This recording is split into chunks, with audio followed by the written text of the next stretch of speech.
Greetings, dear ones. I'm Kryon of Magnetic Service.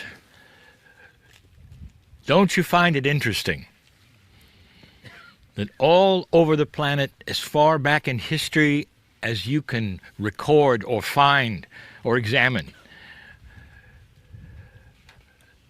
humans believe in the creative source? We have told you that this is your intuitiveness. Not only that, most of the planet, through all of history, felt that when the human being died, something else occurred. There was the feeling of eternalness, indeed of beauty and of even love in a future life. Intuitive, not just here in Egypt, anywhere you go. Wind forward into right now, and it's the same. I bring this up because I want you to examine this with me in a way I've not asked you to before. Since 2012, there has been a quickening of light. And this has a phrase, the quickening of light, comes with enhanced perception of truth. And when you start looking at what is truth, it seems that everyone has a different idea. This is not a long channel, but I'm going to ask some profound questions. Those listening to my voice here,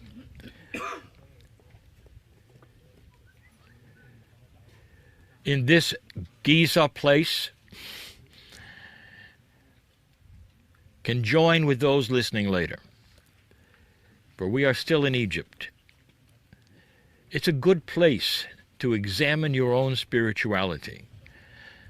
You sit only meters away from a profundity of truth. Those who would build the 100-ton boxes to hold the spirit and hold it so strong for reasons of their own had their truth, but believe me, it had to do with the afterlife. It had to do with the nirvana that they themselves believed in, which related to the creative source. And here you are. What does time mean to you? Some of you would feel, perhaps, in that place that you just came from, you would feel, perhaps, the intent of the builder. And the intent of the builder would be you.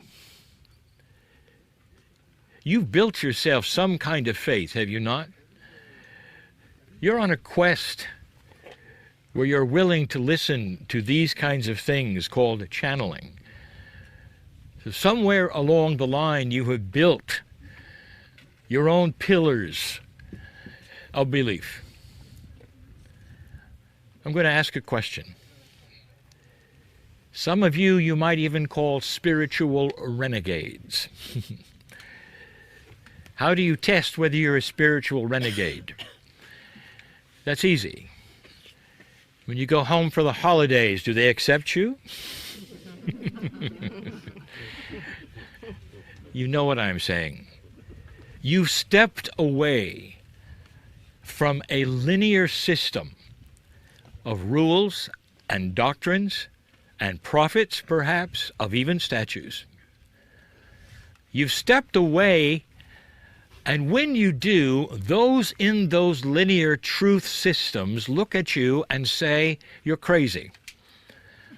And it goes like this. How can you believe in the creative source, the God, and have no rules? How can you possibly step away from a grand prophet that billions of individuals respect and love? How can you step away from scriptures that tell about the right way of living and love and all of the things of the past? How can you step away and expect that we are going to then say, yes, you've got a truth. They'll tell you you have nothing. Some will even call you floaters, because there is no prophet, and there are no rules, and there is no writing. There are no buildings to report to. There's no right or wrong way of meditation or prayer. None of those things. So how have you built this? What are your pillars? How do you support a roof or a ceiling that is all that you believe and your faith without having some kind of pillars to do this, and instead of saying, well, I believe what I believe when I wish to believe it? And that's why you don't get a good reception, dear ones. So let me help. You're not renegades, you're revolutionaries. Because there'll come a day, dear ones, when what you have here and what you believe starts to occur to other human beings as something that is new, perhaps that is magnificent, because it contains some things that haven't been accepted before. One is common sense about God. Another is the intuitive self.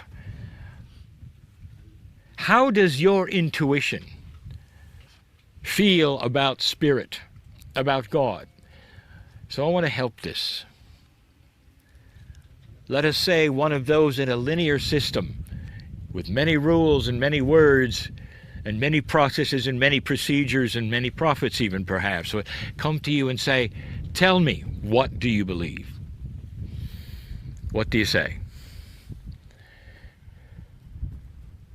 For the first time, I'm going to present to you the 4 pillars of truth.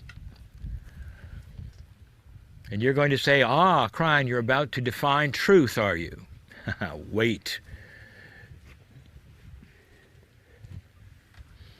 Here's what you could say.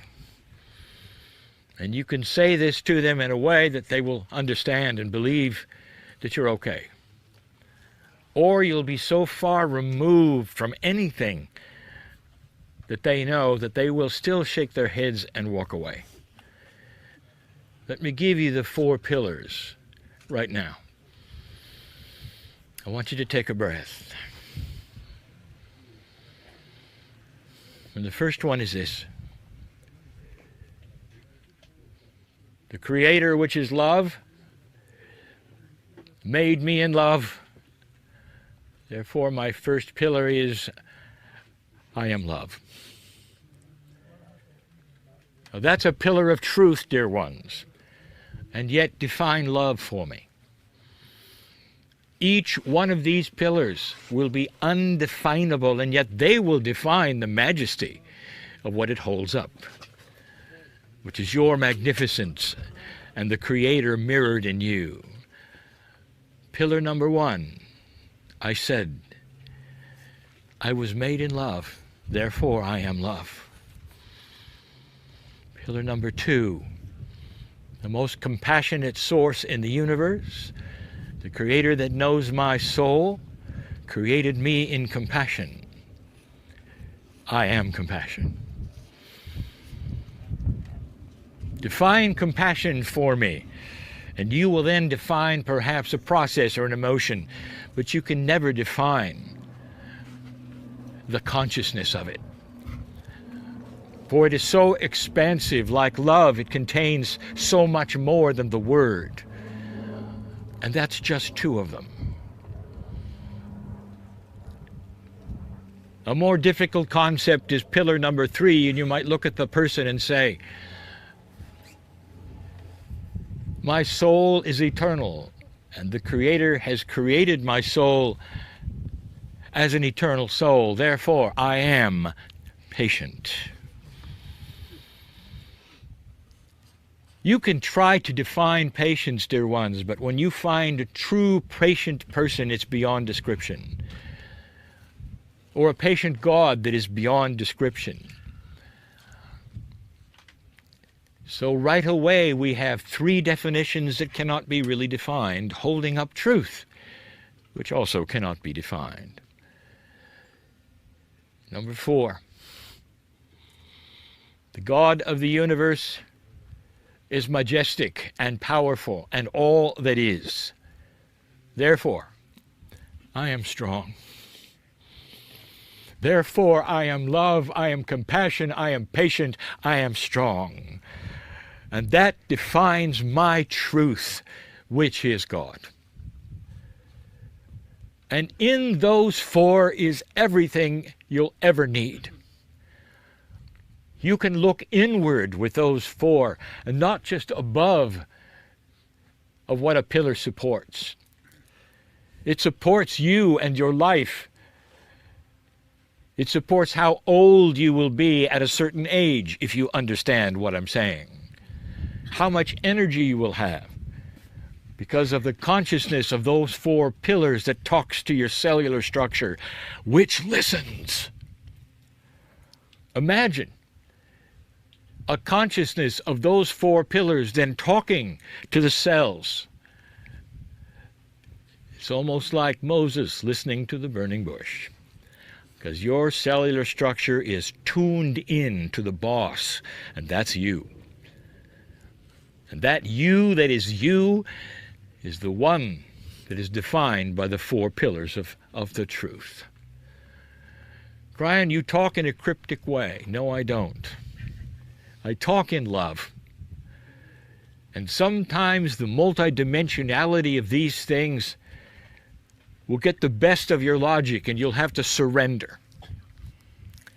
As I've said before, there are some things you cannot define. And love is the first. True compassion is the next. I've said this before, when a human being looks you in the eye, who you adore, and they say, I love you, what do you say back? Do you say, well, what do you mean by that? Never do. Because you know it is beyond definition, and so is your truth that defines that of who you are as a creation of God. I don't want one of you to stand from this place in doubt for a moment that God knows your name. No matter what has happened to you in the past or recently, no matter what you have come for or with, there is an outstretched hand that represents love, compassion, patience, and strength. And that outstretched hand is almost like the rest of you, waiting to take your hand, come together, so that you can get on with it. Get on with being peaceful, forgiving, youthing, and solving problems every single day so that you sleep at night so well, so you don't worry about tomorrow, so that you know truly you're taken care of. These are the 4 pillars I present for the first time to an accelerated, evolving consciousness of any of those who wish to hear it. It's beautiful, is it not? As time goes on, I will present other things that I have not presented before because you're ready for it, because you're starting to know what you don't know. And so it is.